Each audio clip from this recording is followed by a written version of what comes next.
Okay, continuing with MAC 1105, section 1.3. We were on this problem where we were comparing options for crossing the bridge. And just to summarize the information that we had on the previous page, we had decided that X stands for the number of times you cross the bridge.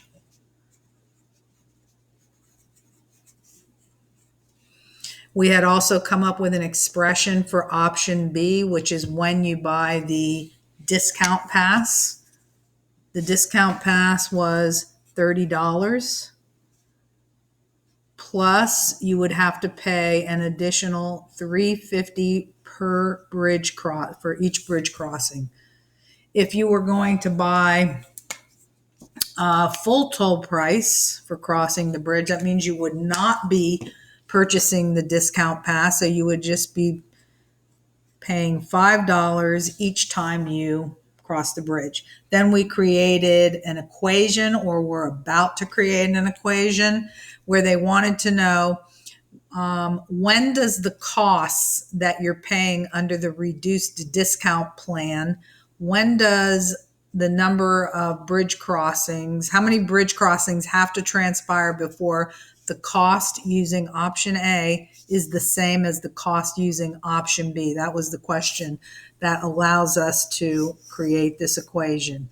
So when does this cost plan end up being the same as this cost plan? You could put the 5x on either the left or the right, and then the 30 plus 350x on the opposite side.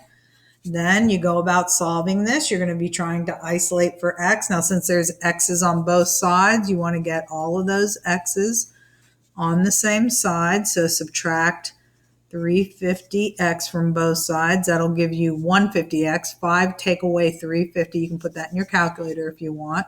Is going to be 150x is equal to just 30, because now we have all the x's on the left-hand side. Then you're going to have to divide off this multiplier of 150, and that's going to give you x is equal to, just put in your calculator, 30 divided by 150, and you get 20 bridge crossings. Okay, so when does the discount plan end up being the same as the full price plan? After a month's worth of travel across the bridge, you would have to travel across the bridge 20 times for the discount plan and the full price plan to be the same. And then we get into some geometry problems where you're going to have to know the various formulas for different shapes based on the type of question that you're being asked. Mostly you're going to be sticking to squares, rectangles, and circles, maybe some triangles. Very common in the algebra classes to get a problem with rectangles, and that's what I'm going to be demonstrating. Let's go to the next page where you have a rectangle, just a picture of a rectangle, but yet they're trying to get you still to do what the main theme of this section is, which to take verbal descriptions of something that's in a problem and represent them algebraically, such is the case here.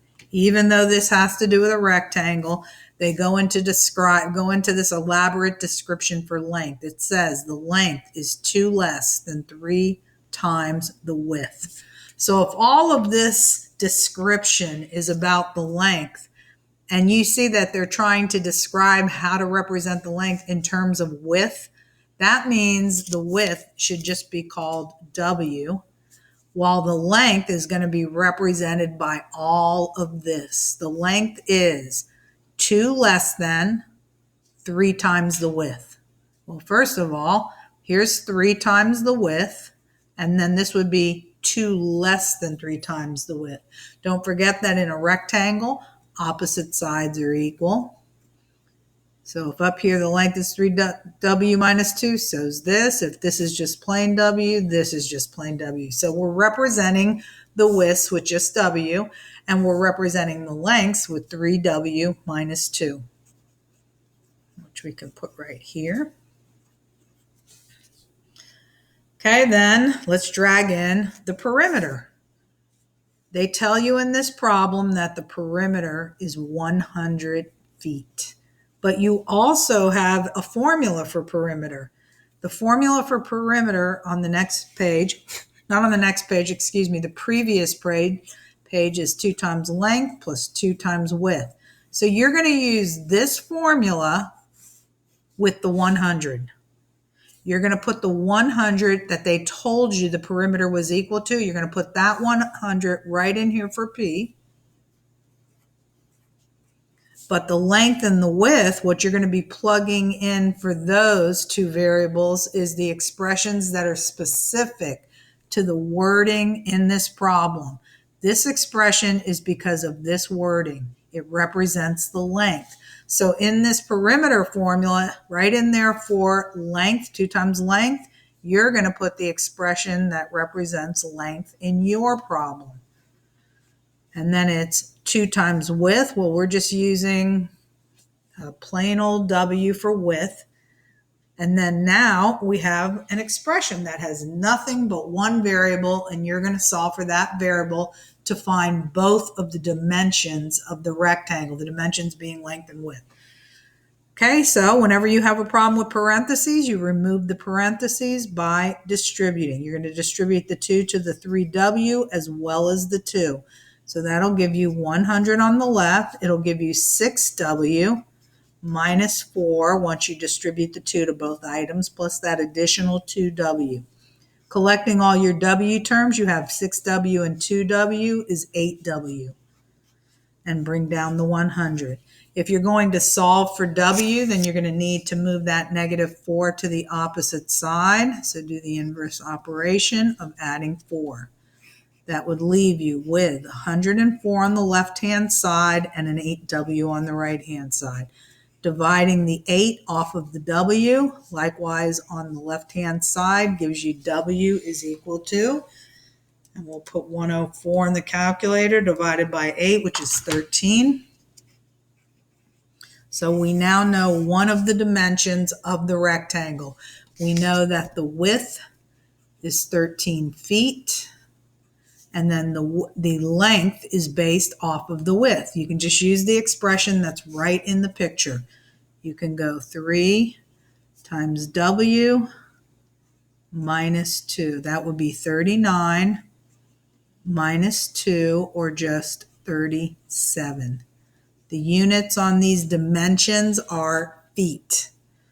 So we have this, the width is 13 feet, and the length is 37 feet. And that is both of the dimensions of that rectangle.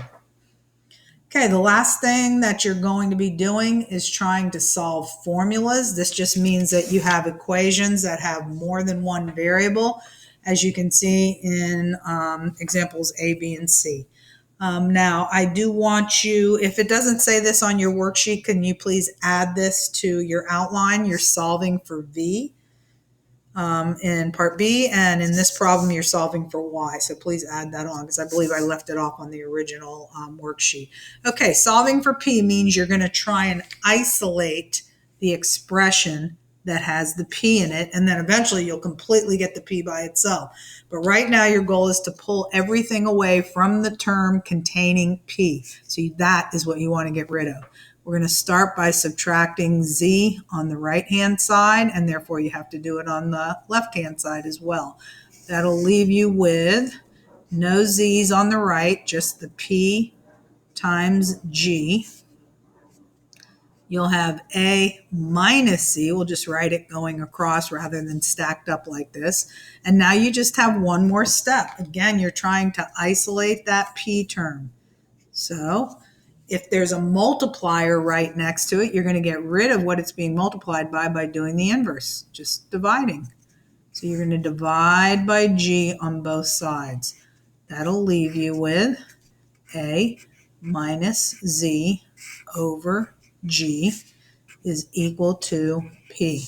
And you can either take this big expression here, and this one denominator is the denominator that belongs to both of these. So you can give this answer with these two split up. You can give it as A over G minus Z over G. And when you do split it up like this, because sometimes they're going to require this in my math lab, always look at these fractions that you've split it up into to consider whether you can reduce either of those, because oftentimes you can. So you can give the answer like this if they allow it, or like this if they prompt you into that. Okay, moving on to part B, where we have another example of solving a formula. This time you've been asked to solve for V. Now this seems to be the kind of problem that is the trickiest for students, only because you're going to have to factor in order to get this done, and that seems to throw students for a loop. So notice that you're solving for V, yet the V occurs in two different places. So how are you going to isolate it when it belongs to two different terms? The way that you can get the V to belong to appear in just one place is to factor it out. It is the common factor of these two terms, and therefore that V can be pulled out as the greatest common factor. Greatest common factor always has one parenthesis next to it. That greatest common factor is used as a multiplier to regain both of the terms you just yanked it out of. So in other words, if I said this is being used as a multiplier to get both of those terms back, you ask yourself, V multiplied by what gives you V back again? And that would be 1. V multiplied by what would give you VXY? And that would be XY. And you can check them real quick. V times 1, V. V times XY, VXY. But now, instead of having the V here as well as here, it's only in one spot, and therefore very easy to isolate for that. Okay, you only have a P over here. You want the V all by itself. It is being multiplied by this entire expression, and you can divide that entire expression right off of there. Okay, so you're dividing by 1 plus xy on the right. You're dividing by 1 plus xy on the left. And you can put it in parentheses or not. On this side, it's gone. And your final answer would then be P over 1 plus xy. Again, you don't have to leave the parentheses around that expression, is equal to V. Okay, that concludes part B. And then to finish, you're going to be doing part C, which has the difficulty of having a fraction. You're going to always want to get rid of that first, and then we're going to attempt to isolate for Y. So if the only denominator in the whole problem is 3, in order to clear out the fractions, you need to multiply by 3. So it's going to be 3 times P. I'll write it out down here. And then you're also going to be multiplying 3 times everything that's on the right-hand side. A common mistake that students make is that they multiply by 3 too many times. They try to multiply it by this and this and this. It only gets used right here. Because whatever you create through this number, you're going to be multiplying by all these things. So in essence, you really are using it on everything. So just use it on this fraction. 3 times 1/3, those 3's cancel, leaving you with 1x. So all you have now is an x out in front of the parenthesis, and you're going to distribute that x to everything in here, just like you always do when there's a multiplier out in front of a parenthesis. That means distribute. Otherwise, you can't remove the parentheses. So going into that step, you have x times y plus x times z. Over here, you have 3p. Then you're trying to isolate for y. So you're going to try and get this term containing y by itself. So you're going to subtract xc here. You're going to subtract xc here. So that would give you 3p minus xz is equal to xy. And then you're going to try to solve for y. So divide by x, divide by x. You could split this up as 3p over x minus xz over x. Those x's would cancel, and you could even give them more